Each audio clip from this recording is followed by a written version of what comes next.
Lawmakers on Capitol Hill are increasingly recognizing the need for medical malpractice reform. According to government estimates, reform could save Americans $53 billion over 10 years.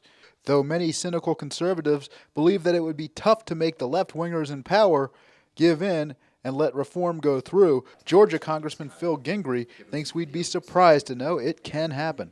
Think back, what was it, in the early 80s when the catastrophic coverage bill was passed, when Dan Rostenkowski was the chairman of the Ways and Means Committee, a powerful Democrat.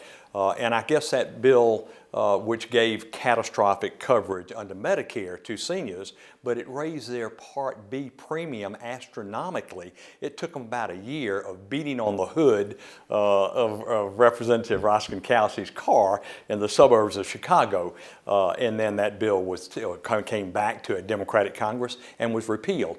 Gingrey believes that the best of the medical profession is often not seen, and a great deal of this is due to fear of medical malpractice legal problems.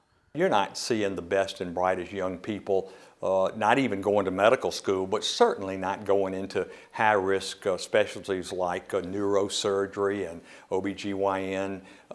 Emergency room doctors will tell you that they can't find a neurosurgeon in many instances when people come in with a massive head injury from a car wreck, and it's because of the liability factor.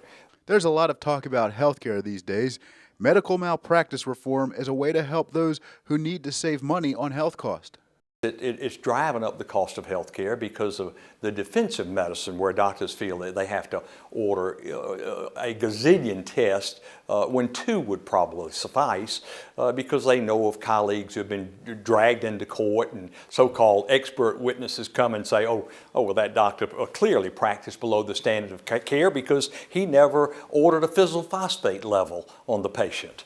I'm being facetious there, but clearly the ordering of too many tests, it runs up the cost of health care, and it could be downright dangerous to the patient's health. You could bleed them out ordering so many blood tests. Representative Gingrey is planning to introduce a bill to address medical malpractice concerns in America.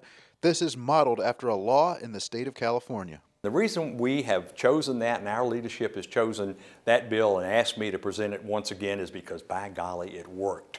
And the malpractice rates have come down and stabilized in California over these last 30 years, and the physician workforce is solid there. They're not in a crisis situation. Frank McCaffrey, Americans for Limited Government.